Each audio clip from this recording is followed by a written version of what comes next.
اب اگر کوئی شخص اندھا چلا جا رہا ہے، اسے نظر نہیں آ رہا، آگے سڑک کھدی ہوئی ہے، آپ پکار کر اسے خبردار کرتے دیکھنا، بھئی آگے سڑک کھدی ہوئی ہے۔ میں ڈرانا نہیں ہے، در حقیقت انذار جو ہے اس کے معنی خبردار کرنا، وارن کرنا۔ اسی طریقے پر تقوی کا مفہوم ہے بچنا، اتقوا اللہ، بچو اللہ کی ناراضگی سے، بچو اللہ کی معصیت سے۔ یہ تمام لفظ مفہوم کے اندر وہ چیز، جیسا کہ میں نے عرض کیا کہ ڈر، محاسبہ اخروی کا جو خوف ہے وہ بھی مطلوب شے ہے، لیکن یہ کہ ان تمام چیزوں کو جب لفظ ڈر کے عنوان کے تحت ہم لے آئے تو یقیناً اس سے پھر اس کا جو ایک ریزلٹنٹ، جو ایک اثر مترتب ہوا ہے نتیجے کے طور پر، وہ یقیناً وہ ایسا ہے کہ جس پر پھر اعتراض کی گنجائش پیدا ہوتی ہے۔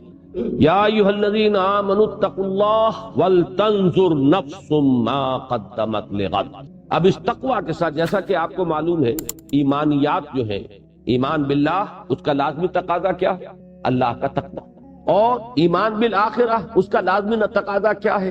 انسان کی نگاہ آخرت پر جمی رہے کہ میری منزل وہ ہے، اصل ٹھکانہ وہ ہے، اصل گھر وہ ہے۔ وَإِنَّ دَارَ الْآخِرَةَ لَهِيَ الْحَيَوَانُ لَوْ كَانُوا يَعْلَمُونَ۔ ہر وقت دھن یہ انسان کے سر پر سوار رہے کہ کل کے لیے میں نے کیا فراہم کیا ہے۔ اب یہاں بڑے لطیف انداز میں آیا ہے، جیسا کہ میں نے ابتدا میں عرض کیا تھا کہ پوری اخروی زندگی کو ایک بہت بڑے کل سے تعبیر کیا گیا، گویا کہ ہماری یہ پوری دنیاوی زندگی، خواہ وہ 80 برس کی ہو، 100 برس کی ہو، یہ ایک آج کے مترادف۔ اور یہی لطیف انداز میں مفہوم ہے اس دعائے معصورہ میں کہ جو حضور صلی اللہ علیہ وسلم صبح بیداری کے وقت آپ کا ذکر تھا یا آپ کی دعائے مسنونہ تھی، اس کے الفاظ یہ: الحمدللہ الذی احیانی بعدما اماتنی والیہ النشور، کہ جیسے روزانہ ہم رات کو سوتے ہیں اور صبح کو اٹھتے ہیں، ایسے ہی ایک بڑی شام آئے گی،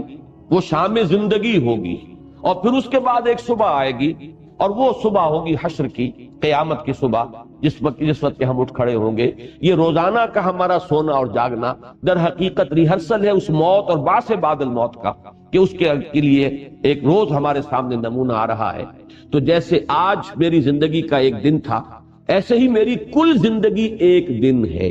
اور جیسے کل صبح طلوع ہونے والی ہے ہر شخص کو معلوم ہے، اور ہر شخص کو یہ فکر دامنگیر رہتی ہے کہ کل کے لیے میرے پاس سامان ہے یا نہیں، کھانے پینے کا سامان۔ اس سے آگے یہ کہ کل سے آگے اگلا ہفتہ بھی ہے، اگلا مہینہ بھی ہے، اگلا سال بھی ہے۔ انسان جو ہے دور اندیش وہی کہلاتا ہے، اور اس کے برعکس ہم کہتے ہیں عاقبت نا اندیش انسان، کہ جو صرف آج کی فکر کر رہا ہے اور کل کی اسے کوئی فکر نہیں ہے۔ تو اسی کو ذرا، جیسا کہ میں نے عرض کیا تھا کہ اس کو ذرا ضرب دے لیجئے کہ جو ایک سعادت مند بیٹے کا رویہ ہوتا ہے اپنے والدین کے بارے میں، اسی طریقے سے ضرب دیجئے اس کو ایک بہت بڑی مقدار سے، ویلیو سے، تو یہ ہے آخرت کی فکر کے جو دامنگیر ہو جانی چاہیے اس شخص کو جس کو فی الواقع آخرت پر ایمان ہے۔ وَلْتَنْظُرْ، اب یہاں پہ لفظ نظر جو لایا گیا ہے، دیکھنے کے لیے نہیں، نگاہ رکھنا، ہر وقت نگاہ جمائے رکھے انسان، ہمیشہ یہ دیکھتا رہے، نگاہ اسی بات پر ٹکی رہے کہ میں کل کے لیے کیا بھیج رہا ہوں، وہ کل جو آخرت کی کل ہے، وہ بڑی کل جو ہماری زندگی میں آنے والی ہے۔ اسی طریقے سے آپ دیکھیں گے کہ قرآن مجید میں دنیا کے ساتھ لفظ عاجلہ لایا جاتا ہے، عاجلہ جلدی والی۔ عجلت پسند انسان جو ہے وہ عام محاورے میں بھی کوئی اچھا یعنی آدمی بردبار انسان نہیں سمجھا جاتا، ہر وقت جلدی سوار رہتی ہے۔ بردبار انسان وہ ہے جو سہج پکے سے میٹھا ہو، ہر معاملے کو سوچ سمجھ کر آگے بڑھاتا ہے، اس کے اندر ایک تدبر ہے، ایک حلم ہے۔ تو دنیا اور حب عاجلہ اور آخرہ اور عاقبہ، یہ لفظ آتے ہیں، والعاقبۃ للمتقین۔ آخرہ دنیا کے مقابلے میں ہے، اور عاجلہ اور عاقبہ یہ ایک دوسرے کے مقابلے میں آئیں گے۔ تو یہ در حقیقت وہی کہ جو عام ہمارے محاورے میں بھی آتا ہے کہ وہی شخص دانا سمجھا جاتا ہے جسے کل کی بھی فکر ہو، مستقبل کا بھی خیال ہو، کچھ وہ مستقبل کے لیے پس انداز کر رہا ہو، کچھ آئندہ جو پیش آنے والے مراحل ہیں ان کی بھی اسے فکر آج ہو رہی ہو۔ تو اسی طریقے سے اسی کو ہزار سے اور کروڑ سے ضرب دے لیجئے تو محسوس ہوگا کہ یہ فکر دامنگیر رہنی چاہیے ہر انسان کو اگر اسے واقعتاً آخرت پر ایمان ہے۔ وَلْتَنْظُرْ نَفْسٌ مَا قَدَّمَتْ لِغَدٍ وَاتَّقُوا اللَّهَ، دوبارہ اللہ کا تقوی اختیار کرو، اللہ کی ناراضگی سے بچو، اللہ کی معصیت سے بچو، اللہ کی محرمات سے اجتناب کرو، اللہ کے احکام کو بجا لاؤ۔ ان اللہ خبیر بما تعملون، اور یہاں لفظ خبیر پر میں نے اس سے پہلے بھی کئی مرتبہ گفتگو کی ہے سورہ حدید کی ابتدا میں بھی یہ اس طریقے سے آیا ہے اور سورہ تغابن میں بھی، کہ پہلے بصیر آتا ہے پھر خبیر آتا ہے۔ خبیر میں زیادہ گہرائی ہے، اس لیے کہ باخبر ہونا کسی شے سے، اور خبر کے مختلف ذرائع ہو سکتے ہیں، بصارت بھی، سماعت بھی۔ انسان سن کر بھی کسی چیز کو، کوئی معلومات کو حاصل کرتا ہے، دیکھ کر بھی حاصل کرتا ہے۔ مزید برآں یہ جان لیجئے کہ در حقیقت ہماری جو باطنی شخصیت ہے، اگر آپ اس کو پیش نظر رکھیں تو یہ تمام ہمارے جو ذرائع اور آلے ہیں، یہ تو وہ سینس ڈیٹا ہیں کہ جو فراہم کرتے ہیں ہمارے برین کو۔ اصل میں جو ڈیسائفر کی جاتی ہیں یہ ساری معلومات، اور ان سب کو جو یہ بڑا کمپیوٹر جو لگا ہوا ہے بہت چھوٹا سا ہے، بہت بڑا۔ یہ بقامت کہتر اور بقیمت بہتر والی بات اس کے اوپر صادق آئے گی کہ یہ بہت بڑا کمپیوٹر ہے جو ہمارے دماغ میں لگا ہوا ہے۔ یہ جو ہے اس کو اب انٹرپریٹ کرتا ہے، ڈیسائفر کرتا ہے، اور پھر جو نتیجہ نکالتا ہے وہ خبر ہے اصل، کہ جو ہماری اصل اندرونی شخصیت کو ان تمام چیزوں سے نتیجتاً جو بات ملی، جو خبر حاصل ہوئی وہ خبر ہے۔ تو خبر میں بصر یا سمع کی نسبت بہت گہرائی ہے۔ ان اللہ خبیر بما تعملون، جان لو کہ اللہ تعالی خوب باخبر ہے ان چیزوں سے جو تم کر رہے ہو۔ اس لیے کہ بصارت میں اگر آپ لفظ بصیر استعمال کریں گے تو وہ صرف کسی عمل کا ظاہر آئے گا۔ ایک شخص نماز پڑھ رہا ہے، اس کا ظاہر ہے میں نے دیکھا نماز پڑھ رہا ہے، لیکن یہ کہ اس کی نیت کیا ہے، ریاکاری ہے، لوگوں پر اپنے زہد اور تقوی اور دینداری کا روب گانٹنا ہے، یا واقعتاً اس کے دل میں اللہ کا خوف ہے، تقوی ہے، خشوع ہے، خضوع ہے، للہیت ہے، اللہ کی محبت ہے۔ اب یہ چیزیں جو ہے یہ اس بصارت سے متعلق نہیں ہوں گی، اس کا تعلق خبر سے۔ لہذا یہ تمام چیزیں جو ہے جمع ہو کر سب سے گہرائی جس لفظ میں آتی ہے وہ خبر۔ سورہ تغابن میں بھی آپ دیکھیں گے کہ پہلے آئے گا اللہ کے لیے لفظ بصیر، پھر آخر میں جا کر آئے گا خبیر، اور یہی سورہ حدید کے اندر بھی تناسب جو ہے یہی آپ کو ترتیب یہی ملے گی۔ ان اللہ خبیر بما تعملون، اس میں ظاہر بات ہے کہ ایک انداز جو ہے تحدید کا ہے، اگرچہ اصولاً اس میں دونوں انداز موجود ہوتے ہیں۔ اہل ایمان کے لیے اس میں بشارت ہے، اللہ خوب جانتا ہے جو تم کر رہے ہو۔ اب اس سے زیادہ کسی بندہ مومن کے لیے ری ایشورنگ چیز اور کوئی نہیں، اس کے اطمینان، دل دہی کی بات کہ تم نے جو نیکی کا کام کیا، خواہ کسی انسان نے اسے دیکھا یا نہیں دیکھا، لوگوں کی نگاہوں میں آیا یا نہیں آیا، اللہ باخبر ہے، اللہ کے علم میں ہے۔ تمہاری کوئی قربانی، تمہارا کوئی ایثار، اللہ کے لیے کی گئی تمہاری کوئی محنت، کوئی لمحہ جو تم نے اس کے لیے صرف کیا ہے وہ اللہ کے علم سے باہر نہیں ہے، اللہ جانتا ہے۔ اس میں جیسا کہ میں نے عرض کیا بڑی دلجوئی ہے، بڑی تشفی ہے، بڑی حوصلہ افزائی ہے اہل ایمان کے لیے۔ لیکن اسی میں برعکس جو لوگ ہیں، جو اللہ کے باغی ہیں، جو اللہ کے نافرمان ہیں، ان کے لیے اسی میں دھمکی، اللہ خوب جانتا ہے جو تم کر رہے ہو۔ تم لوگوں کی نگاہوں سے چھپ سکتے ہو، تم اپنے اوپر لبادے اوڑھ سکتے ہو، تم جھوٹی قسمیں کھا کر جو ہے ان کو اپنے لیے ڈھال بنا سکتے ہو۔ اتخذوا ایمانہم جنۃ فصدوا عن سبیل اللہ، انہوں نے اپنی قسموں کو ڈھال بنا لیا ہے اپنے لیے باسپر سے بچنے کے لیے، لیکن اللہ باخبر ہے تمہاری اصل حقیقت سے۔ تو یہ دونوں چیزیں اس کے اندر مضمر ہوتی ہیں، لیکن یہاں جیسا کہ میں نے عرض کیا، چونکہ اس آیت مبارکہ میں جو سیاق کلام ہے اس کے اعتبار سے ثابت ہو رہا ہے کہ روح سخن منافقین کی طرف ہے، لہذا یہ تنبیہ اور تحدید کا کلمہ ہے۔ ان اللہ خبیر بما تعملون یا ایھا الذین آمنوا اتقوا اللہ ولتنظر نفس ما قدمت لغد واتقوا اللہ ان اللہ خبیر بما تعملون۔ جیسا کہ میں نے عرض کیا تھا کہ تیسری آیت جو ہے وہ بھی اپنے مفہوم کے اعتبار سے بھی بالکل واضح ہے۔ قرآن مجید کا یہ مضمون تو وہ ہے کہ اگرچہ میں اس کو دعوے کے ساتھ تو نہیں کہہ سکتا، لیکن گمان غالب میرا یہ ہے کہ کوئی صفحہ مصحف کا ایسا نہیں ہو سکتا جس میں یہ مضمون نہ آیا۔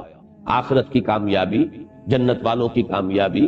دوزخ والے جو ہے ان کی ناکامی، ان کا خسران، ان کی تباہی اور بربادی، تو یہ تو قرآن مجید کے جو اہم ترین مضامین ہے، توحید اور معاد سب سے اہم مضامین، اور تیسرا اس میں ایڈ کیجئے رسالت اور نبوت، یہی اساسات ہیں اس دین کی۔ لہذا یہ کہ لا یستوی اصحاب النار واصحاب الجنہ اصحاب الجنت هم الفائزون۔ میں نے یہ چاہا کہ پہلے اس آیت کو، چونکہ اس کا ایک بڑا بالکل واضح اور براہ راست ایک ربط بنتا ہے پہلی آیت سے، ان سے کہا گیا یا ایھا الذین آمنوا اتقوا اللہ ولتنظر نفس ما قدمت لغد، یہ اس غد کی شرح ہے جو کی جا رہی ہے، وہ جو کل آنے والی ہے، جس کو سورہ تغابن میں کہا گیا ذالک یوم التغابن، اور پھر اس کی شرح کی گئی وَمَن يُؤْمِن بِاللَّهِ وَيَعْمَلْ صَالِحًا يُكَفِّرْ عَنْهُ سَيِّئَاتِهِ وَيُدْخِلْهُ جَنَّاتٍ تَجْرِي مِن تَحْتِهَا الْأَنْهَارُ خَالِدِينَ فِيهَا أَبَدًا ذَلِكَ الْفَوْزُ الْعَظِيمُ وَالَّذِينَ كَفَرُوا وَكَذَّبُوا بِآيَاتِنَا أُولَٰئِكَ أَصْحَابُ النَّارِ خَالِدِينَ فِيهَا وَبِئْسَ الْمَصِيرُ۔ اسی طریقے سے اس کی شرح یہاں ہو رہی ہے تیسری آیت میں لا یستوی اصحاب النار واصحاب الجنہ اصحاب الجنت هم الفائزون۔ وہ جو کل آنے والی ہے اس کل کے بارے میں جان لو کہ یہ دو حصوں میں نوع انسانی کو تقسیم ہو جانا ہے، اور وہ برابر نہیں ہوں گے، وہ بہت ہی فرق و تفاوت ہوگا ان کے مابین، جو ان کا انجام جس سے کہ انہیں دوچار ہونا ہے اس کے فرق و تفاوت کا تم اندازہ نہیں کر سکتے، ہرگز برابر نہیں ہوں گے۔ جنت والے لا یستوی اصحاب النار واصحاب الجنہ، آگ والے اور جنت والے، جان لو قطعی طور پر، یقینی طور پر، حتمی طور پر کہ اصحاب الجنت هم الفائزون، فوز و فلاح اور کامیابی اور کامرانی وہ اصحاب الجنہ کا نصیب بننے والی ہے، وہی ہوں گے کامیاب۔ میں نے اصل میں ان دونوں آیتوں کو پہلے اس لیے ان کا ترجمہ کر دیا کہ اب جو درمیانی آیت ہے اس کے چونکہ دو مفہوم ہیں، ایک اس کا سرسری مفہوم ہے کہ جو ان دونوں آیتوں کو اگر سامنے رکھیں تو وہ بالکل سیاق و سباق کے اعتبار سے جیسے کہ نگینہ کہیں جڑا ہوا ہو کسی انگوٹھی کے درمیان میں، ایسے ہی ان دو آیتوں کے درمیان یہ نگینہ جڑا ہوا نظر آئے گا، اگرچہ اس کا جو وہ گہرا مفہوم ہے اس کے اعتبار سے بحث ہمیں تفصیلاً بعد میں کرنی ہے، لیکن یہاں اس نگینے کے اعتبار سے اسے پہچان لیجئے کہ اس آیت کا اکثر مفسرین نے جو مفہوم لیا ہے وہ یہی ہے جو اب میں بیان کر رہا ہوں، اور وہ کیا ہے وَلَا تَكُونُوا كَالَّذِينَ نَسُوا اللَّهَ فَأَنسَاهُمْ أَنفُسَهُمْ، اور مت ہو جانا ان لوگوں کے مانند جنہوں نے اللہ کو بھلا دیا تو اللہ نے انہیں غافل کر دیا اپنے آپ سے۔ اب یہاں پر اپنے آپ سے غافل کر دینے کا مطلب اکثر و بیشتر مفسرین نے یہ لیا ہے کہ انہیں اپنے حقیقی نفع و نقصان سے بے خبر کر دیا، انہیں یہ احساس نہ رہا کہ اصل کامیابی کون سی ہے اور اصل ناکامی کون سی ہے۔ اپنے اصل نفع و نقصان کو پہچانتے تو تقویٰ کی روش اختیار کرتے۔ اللہ تعالیٰ نے چونکہ انہوں نے اللہ کو نظر انداز کر دیا، اللہ کو بھلا دیا، اللہ سے منہ موڑ لیا، اللہ سے پیٹھ موڑ لی، لہذا اللہ نے انہیں اپنے اصل نفع نقصان سے، اپنے اصل خیر و شر سے، اپنے اصل فائدے اور نقصان سے انہیں بے خبر کر دیا، ان کی نگاہ وہاں سے ہٹ گئی، اس لیے کہ اصل نفع تو اس میں تھا اللہ کے احکام پر عمل کرتے اور جنت والوں میں سے بنتے، اور اصل نقصان یہ ہے کہ اللہ کی نافرمانی کی ہے، معصیت کی زندگی بسر کی ہے، اور انہوں نے اپنے آپ کو اصحاب الجحیم میں سے بنا لیا۔ لہذا اس اصل اپنے نفع و نقصان سے بے خبر ہو جانا گویا کہ وہ مراد ہے فَأَنْسَاهُمْ أَنفُسَهُمْ، اللہ نے انہیں اپنے آپ سے غافل کر دیا، یعنی اپنے بھلے برے کی جو پہچان تھی، حقیقی بھلے اور برے کی پہچان، وہ ان سے سلب کر دی۔ اور اس میں امام راضی نے ایک مفہوم اور بھی لیا ہے کہ اس سے مراد ہے میدان حشر میں جو بڑے شدائد ہوں گے اور مصائب ہوں گے، وہ دن ایسا ہے جس کے بارے میں کہا گیا سورہ مزمل میں یوم یجعل الولدان شیبا، وہ دن کے جو بچوں کو بوڑھا کر دے، اس کا جو ہولناک انداز ہے، اس کے جو شدائد ہوں گے اس کے اعتبار سے، جیسے کہ سورہ حج کی پہلی آیت میں فرمایا یا ایھا الناس اتقوا ربکم ان زلزلۃ الساعۃ شیء عظیم یوم ترونھا تذہل کل مرضعۃ عما ارضعت وتضع كل ذات حمل حملها وترى الناس سكارى وما هم بسكارى ولكن عذاب الله شديد۔ اے لوگو، اے انسانوں، اللہ کا تقوی اختیار کرو، وہ جو قیامت کی گھڑی آنے والی ہے، ساعہ، جبکہ زلزلہ آئے گا، وہ زلزلہ جو قیامت کا ہے وہ بہت شدید ہے، شیء عظیم،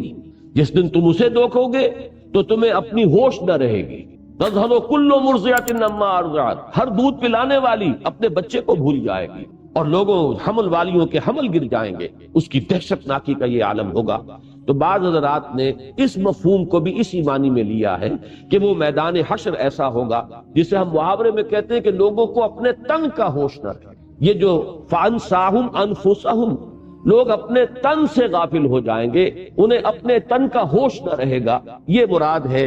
وَلَا تَكُونُوا كَالَّذِينَ نَسُوا اللَّهَ فَأَنْسَاهُمْ أَنفُسَهُمْ سے۔ اب ظاہر بات ہے کہ اولئک هم الفاسقون، اس آخری ٹکڑے کا ربط اس کے ساتھ جڑ جاتا ہے کہ جن لوگوں کو اپنے حقیقی نفع و نقصان کا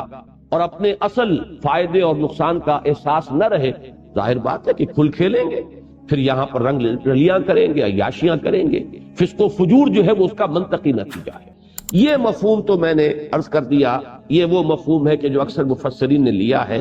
لیکن جیسا کہ میں نے عرض کیا اس آیہ مبارکہ کا ایک اور مفہوم ہے جو گہرائی میں ذرا اتر کر سامنے آتا ہے، اور اس دور میں جس حکمت دین کی ضرورت ہے، جس کو علامہ اقبال نے reconstruction of religious thought in Islam, Islam میں فکر الہیات کی اور اسلامی فکر کی ایک تشکیل جدید جو اس دور میں انسان کی ضرورت ہے، اس کے اعتبار سے اس آیہ مبارکہ کا بڑا اہم مقام ہے، اور اس کے لیے ذرا ہمیں اس پر گہرائی میں اتر کر غور کرنا، اس لیے کہ یہاں اب الفاظ پر اس سیاق و سباق سے بھی ذرا نگاہ ہٹا لیجئے، اور جو مفہوم میں نے بیان کیا ہے ذرا اس کو بھی تھوڑی دیر کے لیے ذہن سے نکال دیجئے۔ وَلَا تَكُونُوا كَالَّذِينَ، اب الفاظ پر توجہ کیجئے، پوری اسی آیہ مبارکہ کے الفاظ پر، وَلَا تَكُونُوا كَالَّذِينَ نَسُوا اللَّهَ فَأَنسَاهُمْ أَنفُسَهُمْ، نہ ہو جانا ان لوگوں کے مانند جنہوں نے بھلا دیا اللہ کو، تو اللہ نے بھلا دیا انہیں اپنا آپ۔ اب یہاں پر لفظ انفسہم جو ہے یہ اصل میں کانٹے کا لفظ ہے، اہم ترین لفظ ہے، یہ بنیادی لفظ ہے کہ اس پر توجہ کریں گے تو پھر اس کی گہرائیوں میں انسان جو ہے وہ جھانک سکے گا۔ نفس کسے کہتے ہیں؟ میں آج جائزہ لے رہا تھا، 301 مرتبہ یہ لفظ قرآن مجید میں آیا ہے، اور اتنے مختلف اس کے مفاہیم ہیں، اتنے مختلف معنی میں استعمال ہوا ہے، جن میں سے 4 تو میں یہیں آپ کو اس وقت گنواؤں گا، اور سب سے اہم جو اس کا استعمال ہوا ہے، جس کے لیے کہ بڑی تعویل کی ضرورت ہے، وہ خود اللہ کے لیے اس لفظ کا اطلاق ہوا ہے۔ چنانچہ 2 جگہ فرمایا گیا ہے سورہ آل عمران میں، وَيُحَذِّرُكُمُ اللَّهُ نَفْسَهُ، ایک جگہ وَإِلَيْهِ الْمَصِيرُ، یہ آیت نمبر 28، وَيُحَذِّرُكُمُ اللَّهُ نَفْسَهُ وَإِلَيْهِ الْمَصِيرُ، اللہ تعالیٰ تمہیں ڈراتا ہے، خبردار کرتا ہے اپنے آپ سے۔ اللہ کے لیے لفظ نفس آ رہا ہے، اللہ اپنے سے ڈرا رہا ہے، اپنی پکڑ سے، اپنی سزا سے، اپنی عقوبت سے، اور اسی کی طرف لوٹنا ہے۔ آیت نمبر 28 سورہ آل عمران۔ اسی سورہ مبارکہ کی ایک ہی آیت کے بعد آیت نمبر 30 ہے، وَيُحَذِّرُكُمُ اللَّهُ نَفْسَهُ وَاللَّهُ رَءُوفٌ بِالْعِبَادِ، اللہ تعالیٰ تمہیں ڈرا رہا ہے اپنے سے۔ یہاں نفسہو کا لفظ جو آ رہا ہے اللہ کی ذات کے لیے آ رہا ہے۔ اسی طریقے سے 2 مرتبہ یہ لفظ آیا ہے ذات باری تعالیٰ پر اطلاق کے ساتھ سورہ انعام میں، آیت نمبر 12 میں فرمایا كَتَبَ عَلَى نَفْسِهِ الرَّحْمَةَ، اللہ نے اپنے اوپر رحمت کو لازم کر دیا۔ اب یہاں نفس کا لفظ اللہ کی ذات کے لیے آ رہا ہے، اور دوسری جگہ آیت کی یہ سورہ انعام کی آیت نمبر 54 ہے، كَتَبَ رَبُّكُمْ عَلَى نَفْسِهِ الرَّحْمَةَ، تمہارے رب نے اپنے اوپر رحمت کو لازم کر دیا۔ ظاہر بات ہے کہ اس لفظ سے یہاں پر اب اللہ تعالیٰ کی ذات تو نہ تو اس کا کوئی تجزیہ ہو سکتا ہے، نہ اس کے اجزاء ہیں، نہ اس کے لیے نفس کا اس معنی میں ہم کوئی تصور کر سکتے ہیں جیسے ہم اپنے نفس کے لیے لفظ کا اطلاق کرتے ہیں۔ پھر یہ کہ نفس جو ہے جان کے معنی میں اگر آئے تو اس کے لیے بھی اللہ تعالیٰ کے لیے یہ لفظ اس معنی میں مستعمل نہیں۔ تو معلوم یہ ہوا کہ ایک مفہوم اس لفظ کا ہے ذات، کوئی ہستی، بس اجمالاً اس کی ذات کے لیے اس لفظ کا اطلاق ہو رہا ہے۔ دوسرا لفظ، اس لفظ کے دوسرا مفہوم جو بہت کثرت سے آیا ہے قرآن مجید میں، وہ ہے جان، اس لیے کہ فرمایا گیا کہ جب فرشتے جان نکالیں گے تو اس کے لیے الفاظ آئے اخرجوا انفسکم، نکالو اپنی جان۔ اب ظاہر بات ہے کہ جسم میں سے جان کھینچی جاتی ہے، فرشتہ جو ہے کھینچتا ہے، نزع کے معنی کھینچنا، تو یہ جو حالت نزع طاری ہوتی ہے، تو جب فرشتہ کہتا ہے اخرجوا انفسکم، نکالو اپنی جانیں، تو یہاں اس سے مراد کیا ہے؟ جان ہے۔ اب یہاں جسم رہ گیا، یہیں پر جسد بے جان رہ گیا ہے، فرشتہ جس چیز کو لے کر گیا ہے وہ اس کی جان ہے۔ تیسرا اطلاق اس کا اور بھی لطیف ہے، اب اس کو اب نہیں کہہ سکتے کہ اس کو شعور کے لفظ سے تعبیر کریں، اس لیے کہ سورہ زمر میں فرمایا گیا کہ اللہ یتوفی الانفس حین موتہا واللتی لم تمت فی منامہا، اللہ تعالیٰ قبض کر لیتا ہے نفس کو موت کے وقت، اور جب موت کا وقت نہیں آیا ہوتا تو نیند کے وقت۔ اب نیند کے وقت ظاہر بات ہے کہ جان جسم سے نہیں نکلتی، جان تو موجود ہے، آدمی سو رہا ہے، کوئی حیوان سو رہا ہے تو بے جان نہیں ہے، مردہ نہیں ہے، جان اس میں ہے۔ یہاں اس لفظ جو آیا ہے دوسری مرتبہ واللتی لم تمت فی منامہا، تو یہ جو حالت نیند میں جو چیز سلب کی گئی ہے، جو چیز کھینچ لی گئی ہے، جس چیز کو اللہ نے اپنے قبضے میں لے لیا، وہ انسان کا شعور ہے۔ تو شعور کے لیے بھی اس لفظ نفس کا اطلاق۔ اور چوتھا اس کا جو سب سے زیادہ کثیر الاستعمال لفظ ہے وہ انسان کا وجود کلی، اس میں اس کی روح بھی آ گئی، اس کی جان بھی آ گئی، اس کا وجود بھی آ گیا، اس کا نفس امارہ بھی آ گیا، اس کے اندر اس کا ضمیر بھی آ گیا، اس کے قلب میں جو کچھ ودیت شدہ فیکلٹیز ہیں، لطائف ہیں، وہ بھی آ گئے. تو بحیثیت مجموعی پورے انسان پر، اس کی حقیقت پر اس لفظ کا اطلاق ہو رہا. تو یہ میں نے 4 استعمالات آپ کے سامنے رکھے جن میں اہم ترین ہے خود اللہ کی ذات پر اس لفظ کا استعمال. ان چاروں کو ذہن میں جب رکھیے گا تو نفس کا مفہوم آئے گا. ایک اور لفظ بھی اس کے بارے میں نوٹ کر لیں کہ نفس کے ساتھ ہی ایک لفظ نفس آتا ہے، فے کے زبر کے ساتھ. اور یہ عجیب بات ہے، جیسے روح اور ریح حروف اصلی ایک ہی ہے. ریح ہوا اور روح، اس روح کے بارے میں تو بڑی طویل بحثیں جو ہے ہم مختلف اوقات میں کرتے رہے ہیں، اور مسجد میں جمعے کے خطابات میں ان دنوں یہی مضمون جو ہے 3-4 جمعوں سے زیر بحث چلا آ رہا ہے. روح اور ریح میں جو تعلق ہے وہی نفس اور نفس میں ہے. نفس اس سانس کو کہتے ہیں جو آتا ہے اور جاتا ہے، ہوا اندر داخل ہوتی ہے پھیپڑوں میں اور پھر باہر نکلتی ہے. نفس، نفس کی جمع انفاس آتا ہے، جو صوفیہ کے ہاں پاس انفاس کا لفظ استعمال ہوتا ہے کہ ہر سانس کے ساتھ اللہ کا ذکر جو ہے انسان اس کی عادت ڈالے کہ کوئی سانس بھی غفلت میں نہ نکلے. جیسے کہ وہ شیخ سعدی نے بڑا خوبصورت انداز اختیار کیا ہے کہ ہر سانس جب انسان کے اندر جاتا ہے موجب تقویت ہوتا ہے، جب باہر نکلتا ہے تو صفائی کا ذریعہ بنتا ہے. پس بر ہر نفس 2 شکر واجب ہے. پس ثابت ہوا کہ ہر سانس پر 2 مرتبہ شکر کرنا واجب ہے کہ ایک مرتبہ سانس اندر گیا، آکسیجن اندر گئی اور وہ آپ کے لیے انرجی کا ذریعہ بنی، آپ کی قوت کا ذریعہ بنی، اور دوسری مرتبہ وہ کاربن ڈائی آکسائڈ اور کچھ چیزیں لے کر باہر آ گئی تو وہ تنقیہ اور جسم کی صفائی کا ذریعہ بنی.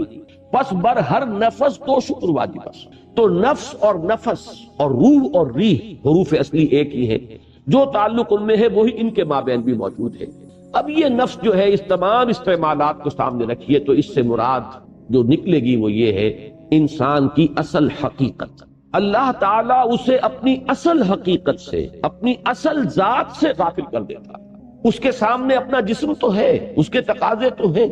اسے احساس ہے کہ پیٹ کھانے کو مانگ رہا ہے، بھوک لگی ہوئی ہے، ہنگر پینز ہو رہے ہیں، اسے احساس ہے کہ سردی ہے، مجھے کوئی گرم کپڑا جو ہے استعمال کرنا چاہیے، اوڑھ لینا چاہیے، اسے اپنے جسم کے تقاضوں کا پورا احساس. لیکن جو اس کی اصل حقیقت ہے، جو اصل انسان اس میں مضمر ہے، جو اس کا حقیقی وجود ہے،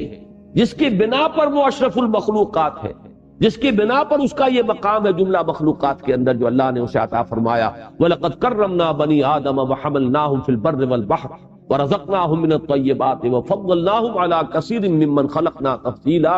اس سے وہ غافل ہو جاتا. یہ ہے در حقیقت وہ شے کہ اس آیت کو اب رکھیے ایک مقولہ، یا بعض ہمارے ہاں صوفیہ تو اس کو حدیث کی حیثیت سے پیش کرتے ہیں، محدثین اسے حدیث تو کی حیثیت سے تو قبول نہیں کرتے، لیکن ہمارے ہاں بہت سے حضرات جو ہے اسے ایک حکیمانہ قول، کسی کے حکیمانہ مقولے کی حیثیت سے تسلیم کرتے ہیں. اور وہ در حقیقت اس آیہ مبارکہ کا کانورس، من عرف نفسہ فقد عرف ربہ. بالکل یہ کہ جس نے اللہ کو بلایا وہ اپنے آپ سے غافل ہو گیا، اپنی حقیقت سے بے خبر ہو گیا. جس نے اپنی حقیقت کو پہچان لیا اس نے اللہ کو پہچان لیا. مجھے 2 اشعار یاد آ رہے ہیں، پتہ نہیں پورے ذہن میں ہوں گے یا نہیں، مفہوم ہے ذہن میں. کراجوئی چرا در پیچ و تابی کہ او پیداست تو زیر نقابی، تلاش او کنی جز خود نہ بینی، تلاش خود کنی جز او نہ یابی. کس کو تلاش کر رہے ہو؟ یہ جو انسان کے اندر ایک فطری جذبہ ہے. میں نے کئی دفعہ عرض کیا ہے اپنی گفتگوؤں میں کہ ہائی اسکول میں تقریباً 5 سال تک متواتر ایک دعا ہم صبح پڑھتے رہے، مجھ کو ہے تیری جستجو، مجھ کو تیری تلاش ہے، خالق میرے کہاں ہے تو، مجھ کو تیری تلاش ہے. اب یہ ایک واقعہ ہے کہ فطرت انسانی میں ایک تلاش مضمر ہے، ایک بے چینی سی، جو خصوصاً زیادہ حساس اور ذہین اور فہیم لوگ ہوتے ہیں ان کے اندر ایک بے کلی، ایک بے چینی سی ہوتی ہے، جس کو کہ مولانا روم نے تعبیر کیا ہے بشنو از نئے چوں حکایت میں کنت بس جدائی ہا شکایت میں کنت. معلوم ہوتا ہے کہیں سے کوئی ہجر کی کیفیت ہے، کہیں سے کوئی علیحدگی ہو گئی ہے، اپنے منبع سے کہیں ہم جدا ہو گئے ہیں، اپنے مرکز سے کہیں منقطع ہو گئے ہیں. یہ بے کلی اور بے چینی جو ہے اس میں انسان تلاش کرتا ہے. مجھ کو ہے تیری جستجو، مجھ کو تیری تلاش ہے. اب اس کا ہے یہ علامہ اقبال کے اشعار ہے، کراجوئی کس کو تلاش کر رہے ہو بھائی؟ چرا در پیچ و تابی، کس لیے یہ پیچ و تاب، یہ بے کلی، یہ بے چینی؟ کراجوئی چرا در پیچ و تابی کہ او پیداست تو زیر نقابی، وہ اللہ جس کو تم تلاش کر رہے وہ تو حویدہ ہے، عیاں ہے، اظہر من الشمس ہے، معمور ہو رہا ہے عالم میں نور تیرا، از ماہ تاب ماہی سب ہے ظہور تیرا، تو زیر نقاب آ گیا۔ اب یہ جمعے کی تقاریر میں یہ بیان کر چکا ہوں ان دنوں میں، کشف المحجوب، محجوب تو ہم ہیں، غلاف تو ہمارے دلوں پر چڑھ گئے ہیں، زنگ تو ہمارے آئینہ قلب پر آ جاتا ہے، رخ تو ہم نے موڑا ہوا ہے اللہ کی طرف سے، ہم اس کی طرف روح نہیں کر رہے، اپنا رخ نہیں کر رہے، ہم تو مائل بکرم ہے، کوئی سائل ہی نہیں، راہ دکھلائیں کسے رہنمے منزل ہی نہیں۔ تو یہ جو ہے ہم ہیں اصل میں جو محجوب ہیں، اسی محجوب کے لفظ کو علامہ یہاں لائے ہیں زیر نقاب۔ زیر نقاب تم ہو کہ او پیداست، وہ تو ذرے ذرے سے حویدہ ہے۔ ان فی خلق السماوات والارض واختلاف اللیل والنہار والفلک التي تجری فی البحر بما ينفع الناس وما انزل اللہ من السماء من ماء فاحیا به الارض بعد موتها وبث فيها من كل دابة وتصریف الرياح والسحاب المسخر بین السماء والارض لآیات لقوم یعقلون۔ ایک ایک ذرے میں اس کی نشانی موجود ہے۔ کرا جوئی چرا در پیچ و تابی کہ او پیداست تو زیر نقابی، تلاش او کنی خود جز خود نبینی۔ جب تم اسے تلاش کرو گے تو اپنا آپ، اپنے اندر کی جو حقیقت ہے وہ تم پر آشکار ہو جائے گا۔ تلاش خود کو نہیں جز او نہ یابی، اپنی حقیقت کو تلاش کرو گے تو اللہ کو پانا۔ اب یہ بالکل وہی مفہوم ہے کہ من عرف نفسہ فقد عرف ربہ، اور یہ آیہ مبارکہ وَلَا تَكُونُوا كَالَّذِينَ نَسُوا اللَّهَ فَأَنسَاهُمْ أَنفُسَهُمْ أُولَٰئِكَ هُمُ الْفَاسِقُونَ۔ میں نے پہلے بھی عرض کیا ہے اور اس وقت پھر نوٹ کر لیجئے توجہ کے ساتھ، علامہ اقبال جنہیں میں اس دور میں فکر اسلامی کے اعتبار سے مجدد سمجھتا ہوں، اب اس لفظ کو میرے غور سے سنیے گا۔ ایک ہے جامع شخصیت جس میں علم بھی ہو، عمل بھی ہو، پھر علم کے ساتھ فہم بھی ہو، تقوی بھی ہو، تدین بھی ہو، مجاہدانہ کردار بھی ہو۔ ہمارے پہلے مجددین اس شان کے ہوتے تھے کہ ان میں یہ تمام چیزیں بیک وقت نظر آتی ہیں۔ ابن تیمیہ ہیں، علم کے آسمان پر ہیں، تقوی اور تدین کی معراج پر ہے، مجاہدہ بھی ہے، شمشیر بکف بھی ہیں، شاہ سید احمد بریلوی اور شاہ اسماعیل شہید ہیں، یہ مجددین کی شانیں۔ لیکن یہ کہ بہرحال ہر دور میں کچھ جزوی قسم کی شخصیتیں بھی پیدا ہوئی۔ تو میں آج کے دور میں اس کو اچھی طرح آپ کو بتا دینا چاہتا ہوں، یہ دور جو قحط الرجال کا دور ہے، ہمیں اس میں اپنے نقطۂ نظر کو بہت ہی پریگمیٹک اور پریکٹیکل بنا لینا چاہیے۔ آج کے دور میں کسی ایک پہلو سے بھی کسی کی کنٹریبیوشن نظر آ رہی ہو تو اس کا پورا اعتراف ہونا چاہیے، اس کی دوسری پہلوؤں کی جو کمیاں ہیں ان سے نگاہوں کو بند کیجئے، غض بصر کیجئے، اور اس کی جو عظمت کسی خاص پہلو سے نظر آ رہی ہے اس کا اعتراف کیجئے۔ میں اللہ کا شکر ادا کرتا ہوں کہ میرا مزاج اس نے خود اسی رنگ کا بنایا ہے۔ یہی وجہ ہے کہ مولانا مدنی رحمت اللہ علیہ کی جو بھی سیاسی پالیسی تھی اس سے مجھے شدید اختلاف، اس کے باوجود ان کی عظمت، ان کی محبت، ان کی عقیدت، ان کے مجاہدانہ کردار کا بڑا گہرا نقش میرے قلب کا۔ مقابلتاً علامہ اقبال کو میں کوئی ولی نہیں سمجھتا، وہ متقی اور متدین آدمی نہیں تھے، علم دین میں بھی ان کا وہ مقام نہیں تھا، فکر دین میں، علم اور فکر کے درمیان فرق ہے۔ اس دور کا جو فکر ہے، جو اس دور میں ضروری ہے، وہ در حقیقت اس کے اعتبار سے میں انہیں مجدد کا مقام جو ہے وہ میں سمجھتا ہوں۔ اور واقعہ یہ ہے کہ یہ میں اپنے پورے گہرے شعور کے ساتھ کہہ رہا ہوں، اس میں کسی مبالغے کا دخل نہیں۔ ان کا جو فکر ہے آپ کو معلوم ہے، فکر کس اعتبار سے، ویسے ان کی ایک سیاسی پالیسی بھی تھی، ان کا ایک ملی نقطہ نظر بھی تھا، ان کے اور مختلف پہلو ہیں، لیکن اصل میں فکر اسلامی میں ان کا جو مقام ہے، ایک تجدیدی جو ان کا درجہ اور مقام حاصل ہے، اس کا عنوان ہے ان کا فلسفہ خودی۔ یہ ہے گویا کہ لب لباب اور حاصل کلام، ان کو اگر فکر میں کوئی مقام حاصل ہے تو اس فلسفے کے حوالے سے۔ اس اعتبار سے جان لیجئے یہ واقعہ، اللہ کا شکر ہے کہ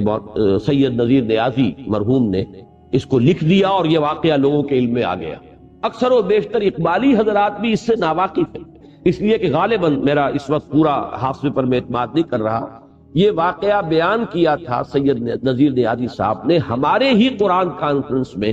جو انہوں نے قرآن مجید کے حقوق پر ایک تقریر کی تھی علامہ اقبال کے نقطہ نگاہ سے، کہ جو میرا کتاب چاہے مسلمانوں پر قرآن مجید کے حقوق، تو انہوں نے بات یہاں سے شروع کی تھی کہ یہی 5 باتیں ہیں جن پر علامہ اقبال نے زور دیا، اور پھر ان 5 حقوق کے لیے علامہ کی کچھ باتیں جو ہیں انہوں نے سلسلے وار بیان کی۔ وہیں یہ واقعہ انہوں نے لکھا ہے کہ میں نے ایک مرتبہ ان سے سوال کیا کہ بڑی چہمے گوئی ہو رہی ہے کہ آپ کا یہ فلسفہ خودی جو ہے اس کی اساس کیا ہے، بنیاد کیا ہے، منبع کیا ہے، سرچشمہ کیا ہے، ماخذ کیا ہے اس کا، کہاں سے آپ نے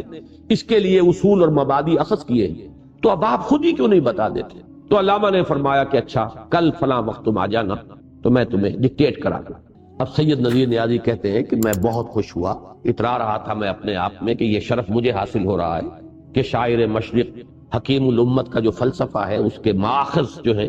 وہ سب سے پہلے میرے علم میں آئیں گے۔ تو میں بڑے اس کیفیت کے ساتھ حاضر ہوا، تو میں جب بیٹھا پینسل اور کاغذ لے کر، کاپی لے کر، تو علامہ نے فرمایا کہ ذرا وہ قرآن مجید نکالنا۔ تو ایک تو کہتے ہیں کہ وہ اوس پڑ گئی مجھ پر وہیں کہ میں تو کسی بڑے بڑے فلسفیوں کے نام سننے آیا تھا، ان کی کتابوں کے حوالے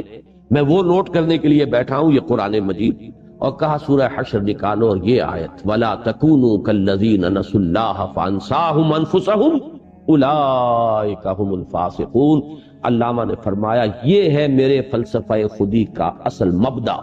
اس کا منبع، سرچشمہ، اس کا ماخذ یہ آیہ قرآن۔ اب اس کی جو اہمیت ہے اور اس آیہ مبارکہ کے حوالے سے جو مجھے باتیں عرض کرنی ہے، اور مجھے یہ کافی گمان ہے کہ یہ ایک تقریر میں آج یہ بات پوری نہیں ہو سکے گی، اور میں اس موقع پر چاہتا ہوں کہ اس موضوع پر جو کچھ میرے ذہن میں ہے میں آپ حضرات کے سامنے رکھوں، چاہے اس میں ایک سے زائد نشستیں جو ہیں وہ صرف ہو جائیں۔ میں آج سب سے پہلے فکر کی تجدید کے 3 ادوار کا ذکر کرنا چاہتا ہوں۔ جو عنوان میرا ہے اسے پہلے اچھی طرح سمجھ لیجیے، فکر کی تجدید۔ تجدید کے جیسا کہ میں عرض کر چکا ہوں مختلف گوشے، مثلا سب سے پہلے مجدد امت جو ہیں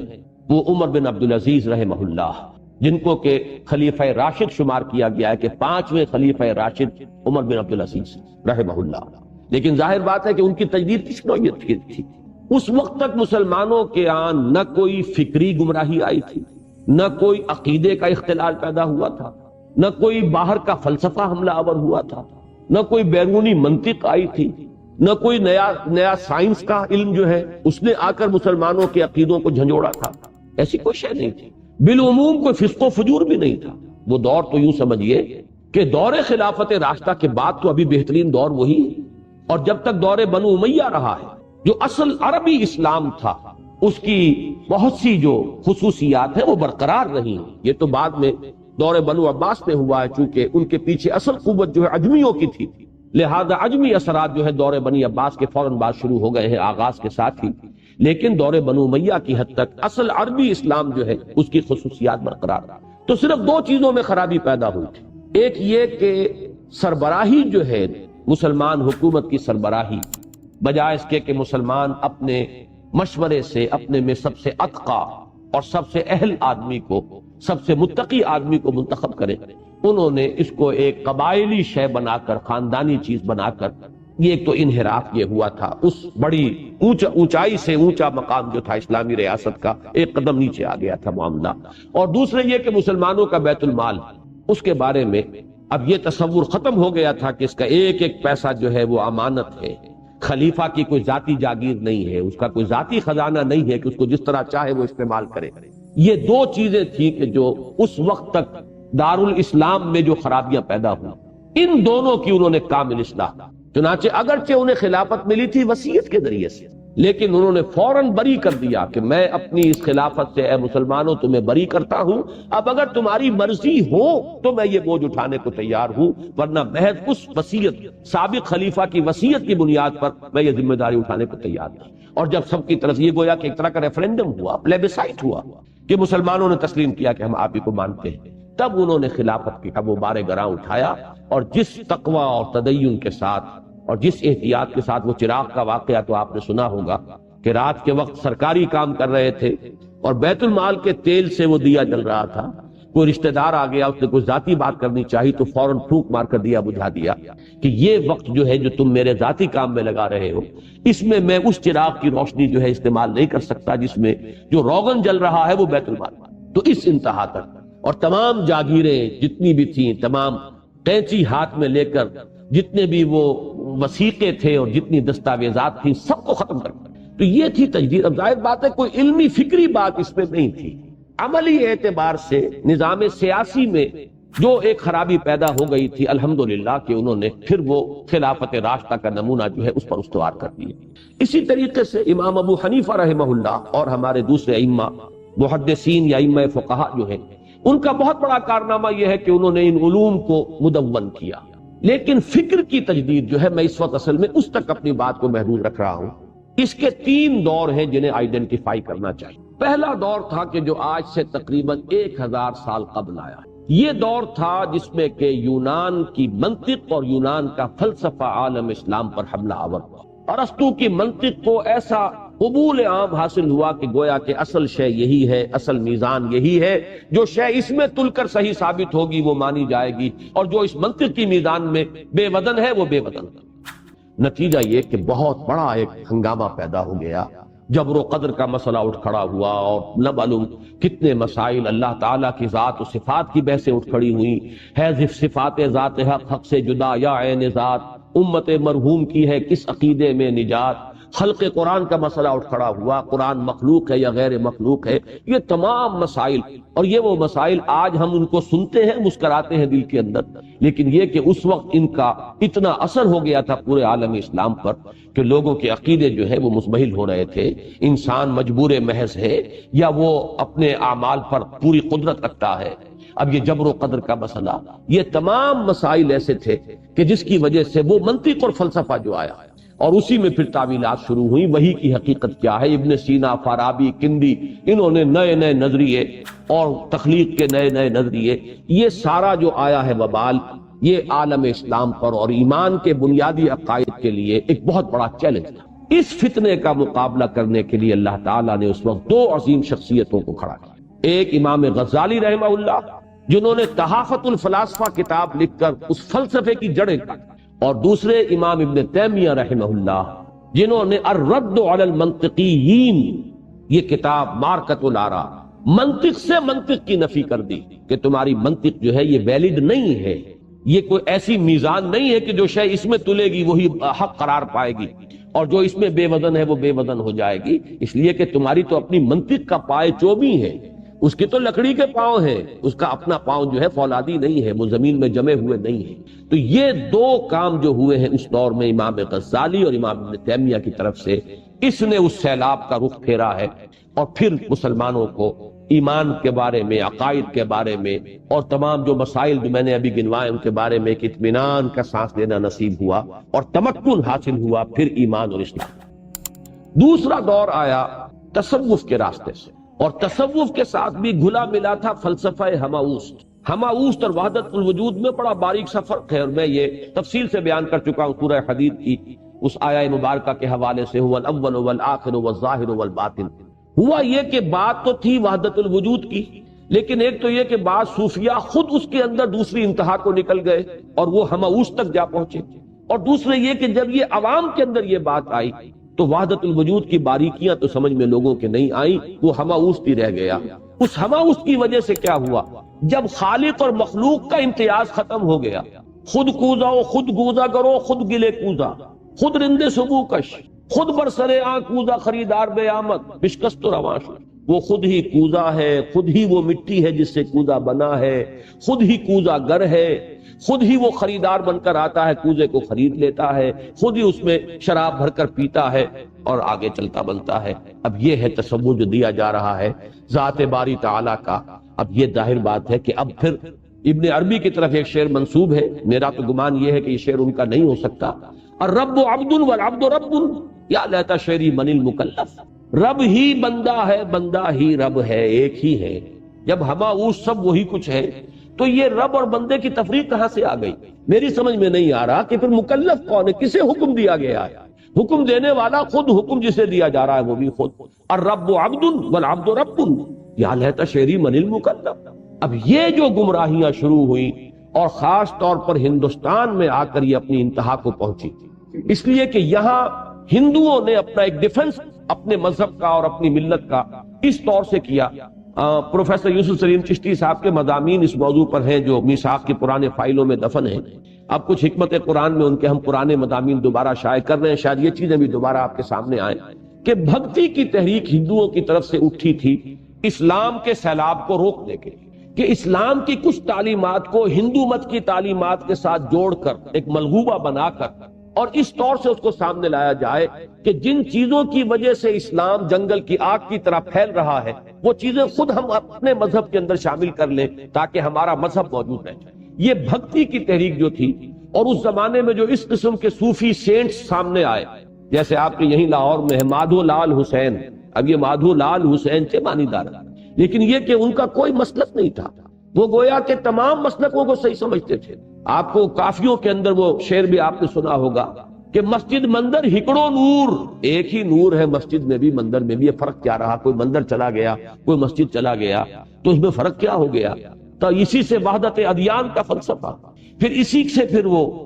جرأت ہوئی کہ ابو الفضل اور فیضی نے اکبر کو آمادہ کیا کہ اسلام کو ساقط قرار دو، کہ یہ تو 1000 سال کے لیے تھا دین محمد صلی اللہ علیہ وسلم، اب دین الہی دین اکبری ہوگا، یہ دوسرا 1000 سال شروع ہو چکا ہے. لہذا اس نے یہی تو کیا تھا کہ تمام مذہب جو تھے ہندوستان کے، ان سب کی کچھ چیزیں لے کر ہاون دستے میں ڈال کے کوٹ کر اور ان کو ایک یکجان بنا کے تو مذہب اکبری جو ہے دین اکبری یا دین الہی اس نے ایجاد کیا. یہ تھا وہ فتنہ، عظیم فتنہ،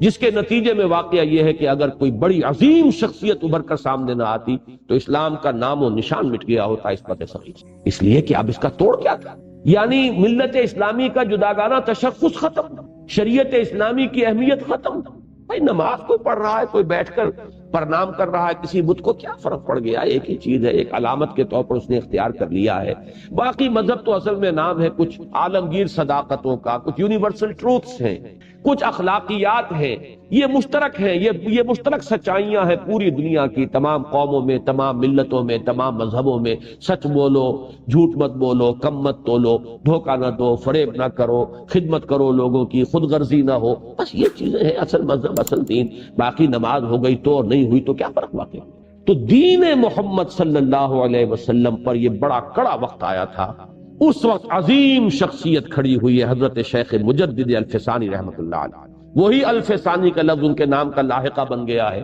جس کو اصل میں استعمال کیا تھا اکبر کے دین مذہبی کے لیے، کہ الف کہتے ہیں 1000 کو، 1000 سال ختم ہو چکا، وہ الف اول تھا، وہ تھا دین محمد کا صلی اللہ علیہ وسلم. اور اب الف ثانی ہے، یہ دوسرا 1000 شروع ہو گیا ہے، 11ویں صدی ہجری کا آغاز ہو گیا ہے، تو دوسرا 1000 سال جو اس کے لیے دین اکبری ہے، دین الہی ہے. وہی الف ثانی کا لفظ جو ہے ان کے نام کا لائقہ بن گیا، مجدد الف ثانی رحمہ اللہ. انہوں نے پھر وحدت الوجود کے باریک سے اس نقطے کو جو لوگوں کی گمراہی کا سبب بن رہا تھا، اس کو بدلا وحدت الشہود سے، جس میں بڑی احتیاط اور حفاظت کی بات آ گئی. اور در حقیقت واقعہ یہ ہے، علامہ اقبال نے جس قدر ان کی مدح کی ہے اس میں کوئی مبالغہ نہیں ہے. وہ ہند میں سرمایہ ملت کا نگہباں، اللہ نے بر وقت کیا جس کو خبردار. واقعہ یہ ہے کہ ملت کا جداگانہ تشخص ختم ہو جاتا. اور جو لوگ کہتے ہیں کہ تحریک پاکستان کی بنیاد اس وقت پڑی، صحیح کہتے ہیں، اس لیے کہ ظاہر بات ہے مسلمانوں کا جداگانہ تشخص ہو تو پاکستان کا کوئی سوال پیدا ہو. اگر مسلمانوں کا تشخص ہی ختم ہو جائے، ملت اسلامی جو ہے اس کا کوئی جداگانہ آئیڈینٹی ہی باقی نہ رہے، تو پھر کاہے کا جداگانہ ملک اور کاہے کے لیے پاکستان؟ تو واقعہ یہ ہے کہ وہ ایک بہت ہی اہم مرحلہ تھا. اور ظاہر بات ہے کہ اس میں اب نماز روزے کی تلقین تو اور بھی بہت سے لوگ کر رہے ہوں گے اس وقت، لیکن جو اس وقت کا اصل فتنہ تھا اس کو پہچانا ہے حضرت مجدد الفسانی رحمۃ اللہ علیہ نے، اور وہ تھا فکر کی سطح پر. چونکہ یہ آیا تھا سارا فتنہ تصوف کی راہ سے، لہذا انہوں نے اسی کی راہ سے، جیسے کہ ابن تیمیہ نے منطق کی آری سے منطق کو کاٹا، ایسے ہی حضرت مجدد الفسانی رحمۃ اللہ علیہ نے تصوف کے ہتھوڑے سے اس غلط تصوف کی سرکوبی کی ہے اور وحدت الشہود کا تصور سامنے لا کر وحدت الوجود کی نفی کی ہے. یہ ہے بہت بڑا ایک تجدیدی کارنامہ جس نے کہ کم سے کم ہندوستان کے تک، اور ہندوستان کی بات نہیں ہے صرف یہ آپ کو ترکی تک، آپ اچھی طرح اس بات کو جان لیجئے کہ جس قدر حضرت مجدد معروف اور مقبول اور مشہور اور محبوب ہے ترکوں کے نزدیک، اتنے ہمارے ہاں نہیں. یہاں حضرت مجدد کے جاننے والے کم ہیں، لیکن آپ ترکوں کے اندر جا کر دیکھیے ان کی محبت، ان کا عشق، اور یہ سلسلہ نقشبندیہ، امام شامل جو کرتے رہے جہاد، اور جو یہ بڑی بڑی تحریکیں اٹھی ہیں تمام ترکستان کے اندر، یہ سب کے سب در حقیقت حضرت مجدد الفسانی رحمۃ اللہ علیہ کا جو سلسلہ تھا، یہ سلسلہ مجددیہ، نقشبندیہ مجددیہ، یہ اسی کا ظہور ہے کہ جو پوری بیلٹ میں پھیلا ہوا ہے. اور یہ ہے میرے نزدیک دوسرا دور جو یہ فتنہ آیا تھا تصوف کے راستے سے، تصوف اور فلسفے کا ملا جلا فتنہ، اور اس کا راستہ روکا ہے حضرت مجدد الفسانی رحمۃ اللہ علیہ۔ اب پہچانیے تیسرا دور۔ ٹائم کا کیا حصہ ہے؟ آج 1.5 گھنٹہ کب ختم ہوگا؟ 8 بجے تک۔ تیسرا دور آیا ہے تقریباً آج سے 100 سال قبل۔ یہ دور اب آیا ہے فزیکل سائنسز کے حوالے۔ یہ تیسری چیز، تیسرا ٹرم ہے، اس کو سمجھ لیجیے۔ پہلا حملہ تھا منطق اور فلسفہ۔ فلسفہ جس کی بنیاد منطق پر تھی، ارسطو کا فلسفہ اور اس کے بنیاد پر قائم ہونے والا فلسفہ، اور یا افلاطونی نظریہ۔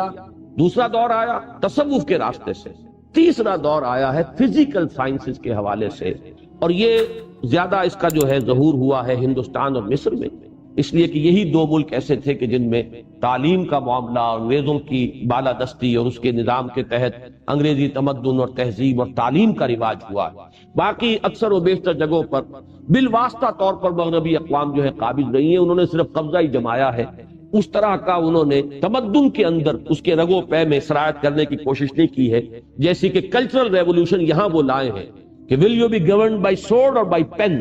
جب یہ قلم کی حکومت کا دور شروع ہوا ہے، اس کے بعد سے یہ فتنہ یہاں پیدا ہوا۔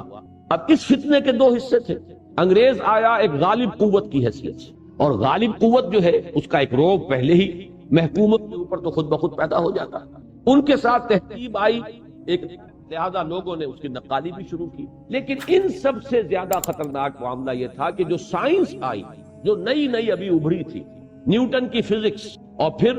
اس کے بعد جو